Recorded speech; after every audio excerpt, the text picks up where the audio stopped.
Bonjour Dachor. Yo, yo, Frimo, salut quoi? Peux-tu te présenter en quelques mots? En Nom, quelques origine, style musical. style musical. Déjà, moi c'est Dashor. Mon vrai nom, Béala Bélémé Chéri. C'est une première fois déjà que j'en parle. Mon style musical, c'est juste le rap caméra. Belle vibe, en franc-anglais. Sur beaucoup de grosses prods, gros big up, new level. Tu vois.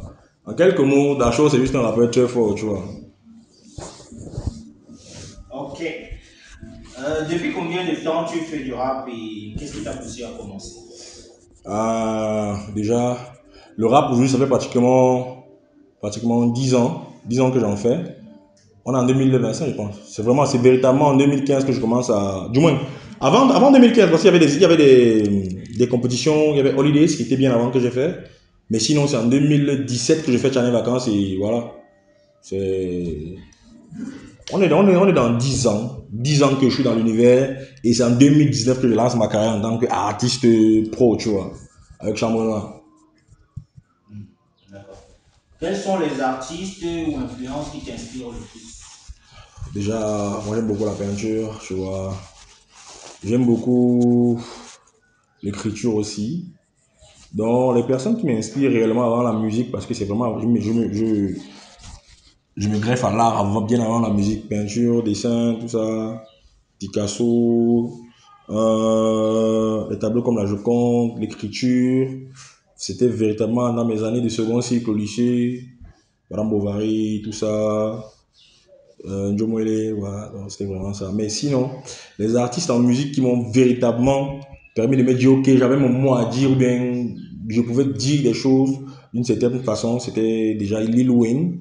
Par le début, Lil Wayne, toute la clique de Young Money, il y avait aussi des gens comme bon, Michael Jackson, c'est comme parler d'Arafat, tu vois, forcément ils nous ont influencé. Mais les artistes rappeurs, c'était vraiment ça, Lil Wayne. Et bien après, ici au Cameroun, je me suis rendu compte très vite qu'il y a aussi des personnes qui faisaient ça super bien. Avec notre jargon, avec nos codes. Jovi, ouais, Jovi. Et tout le Makossa classique. Tout le Makossa classique. Bill Loco, Echo Roosevelt. Il y a tellement douleur, gars, tu vois. Ils sont tellement pleins. Je ne peux pas me rappeler blala de tout le monde, mais vas-y. Ce sont les gens qui m'ont vraiment poussé à aimer ce que je fais aujourd'hui. Bon, maintenant, qu'est-ce qui m'a poussé réellement à faire la musique? C'est que j'avais des trucs à dire, tu vois. J'avais beaucoup de choses à dire et la musique, le rap, c'était le seul canal que j'avais en fait. D'accord. Comment tu as été sélectionné pour ce cycle? Déjà, on bossait préalablement sur un projet qui est Micmac Experience avec toute l'équipe de Mich. Et dessus, la DA visuelle était coordonnée par EKN. Gros big up à EKN déjà. C'est lui qui me parle du projet, mais seulement par rapport au timing, c'était hyper compliqué. Mais je savais déjà que je devais être dans un de ces projets. Donc, du coup, quand réellement je suis arrivé au studio, ouais, je suis arrivé déjà en retard. Désolé les gars, je suis arrivé en retard, c'est pas de ma faute. Donc, c'était vraiment ça. C'est par le biais de Micmac, un projet qu'il y a eu préalablement, et puis on parlait de Remove. D'accord. Qu'as-tu ressenti en participant à ce projet? Qu'est-ce que j'ai ressenti? C'est que je n'étais pas le seul passionné de musique et de rap, qu'il y avait beaucoup de passionnés, de personnes très talentueuses. Donc,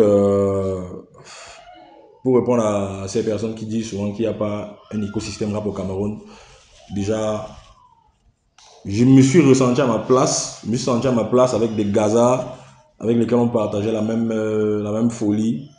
Parce que beaucoup de personnes taxent ça de folie, mais voilà. J'étais plus seul en fait, comme d'habitude. C'était bon vivre. Ok. Peux-tu nous parler de ton couplet et du message que tu voulais faire passer? Les messages, ça va passer les messages. Moi, je voulais piquer, bro. Parce que sur la prod, on avait beaucoup de gros génies. Donc, du coup, bon, déjà, subtilement, je mettais quand même en exergue l'insalubrité dans Yaoundé. Parce que vous savez, c'est notre capitale et il y a beaucoup de petits trucs à revoir. Donc, du coup, quand je parle de caniveau, c'est, tu vois, c'est subtil, mais voilà. Ici à Yaoundé, c'est un peu dommage, mais il y a des structures qui ne font pas leur travail. Par exemple, du côté de Damas, j'interpelle les personnes dessus une fois. Du côté de Damas, tu as carrément la poubelle qui a envahi un côté de la route. Gars, c'est juste invivable. Faites les choses, faites votre taf. Donc voilà. Comment s'est passée l'ambiance en studio et sur le tournage du clip? Ambiance en studio. Bon, tu connais Benai. Bon, tu connais les trois. Tu connais As. Bon, Bafi, tu connais. Bon, il y avait New Level aussi, tu vois. Gars, c'était comme le chill. Vraiment, c'était un moment de partage. Il n'y avait pas de. C'est vrai que dans le son, il y a des pics, mais c'était pas malsain. C'était comme j'ai dit préalablement, bon vivre. Et voilà, c'était chill. Il manquait seulement les brunettes et le whisky, mais c'était chill, gars, c'était cool. Ok. Qu'est-ce qui, selon toi, fait la force de ce cypher par rapport aux autres? Effectivement, comme je te disais, gars, c'est le fait que toutes les personnes présentes sur le projet, que ce soit à la réa ou bien à la DA même du son, ce soit des personnes qui partagent vraiment un amour vrai par rapport au rap. Ce n'était pas une histoire d'argent parce que je sais que, gars, s'il fallait mettre les dos devant toutes ces personnes-là ne seraient pas sur le projet. Donc voilà, ce que je me dis là, c'est que c'est parce qu'on avait une seule passion et on regardait tous dans la même direction. D'accord. Là, on va parler de l'impact de Free Move et de la scène hip-hop camerounaise. Bon, qu'est-ce que toi, tu penses du hip-hop camerounais aujourd'hui? Déjà, je pense que les rappeurs camerounais, pour la plupart, mènent des faux combats, tu vois. Dès que ça parle de clash, moi, ça me dérange beaucoup parce que, bon, tu vois pas qu'ils me clasher, pourtant, dans le compte en banque, personne n'a 1 million, il y a un problème, tu vois. Venons, on développe les choses par des collabs, par des shows. Organisons les choses, réorganisons les choses. C'est l'heure est à ce niveau, en fait. Réorganisons les choses. Donc, le hip-hop camerounais, aujourd'hui, il y a beaucoup trop de talent. Mais au niveau des directions et de la vision, surtout, c'est un peu. Mais sinon, il y a beaucoup de talent. Il y a de la matière, en fait. Toutes les personnes qui sont proches de nous, là, savent. Il y a de la matière, mais la plupart du temps, c'est beaucoup plus au niveau des équipes, de comment est-ce qu'elles gèrent les artistes, et même du mindset. Parce que moi, je vous dis, gars, c'est pas tout le monde qui se lève un matin et devient rappeur, mon frère. Les rappeurs, c'est tout sauf des fous. C'est des personnes hyper courageuses. Donc, voilà, big up à chaque rappeur déjà. Et le meilleur reste à venir, en fait. D'accord. Pourquoi un projet comme Free Move est important pour les rappeurs de la nouvelle génération? Ouais, un projet comme Free Move, c'est important pour les rappeurs parce que déjà, moi, tu as constaté récemment, moi, je suis plus dans des bails love et tout. Et il y a toujours des personnes qui se disent que non, quand il y a un projet love qui sort, c'est genre, non, c'est plus un rappeur. Donc, Free Move, c'est là pour s'affirmer, tu vois. C'est comme tu as le name, c'est free, tu vois. Voilà. Ouais. Bon, selon toi, que faut-il pour que le rap camerounais ait plus de visibilité? Ah, il faut les dos, non, bro. Il faut que toi qui regardes, tu as envie de mettre tes dos, man. Il faut qu'il y ait les dos.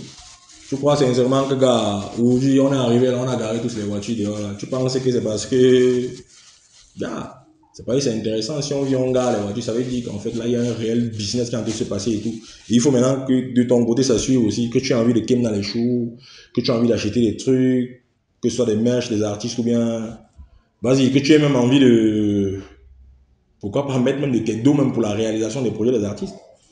Il faut seulement les dos en fait. Il faut pas grand chose, juste les dos. Ok.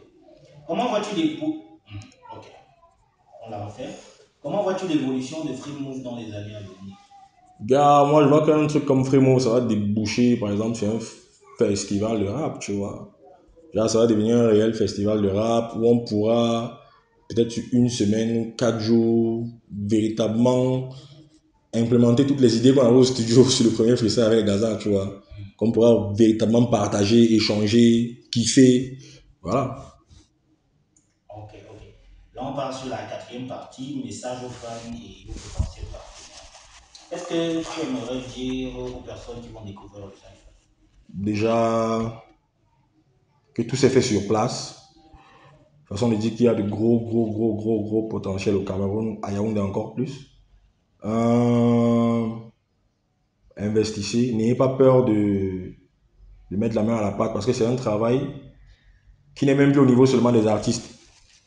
Il faut aussi qu'aujourd'hui on soit assez intéressant pour attirer les mécènes et ça passe aussi par vous. Donc, prenez la peine d'écouter les projets, prenez la peine de rencontrer les acteurs, prenez la peine d'accorder le bénéfice du doute. Parce que moi, je me dis, je connais chaque personne sur ce projet-ci. Je connais personnellement les gars, je connais un peu les mindsets et tout, gars. Et ce n'est pas seulement des rêveurs. Donc voilà, essayons d'implémenter les choses, essayons de rendre viable les choses. Il y a trop de bonnes idées en fait, mais là c'est juste encore dans nos têtes et dans nos studios. Si toi maintenant en face, tu n'as pas envie de prendre part à cela, il y aura un maillon de la chaîne qui se serait détaché. La musique c'est un tout. Nous on a fait pour nous. À vous de faire le reste en fait, gars. Investissez dans la musique. Gars, il y a plein de bons talents, il y a plein de bonnes choses.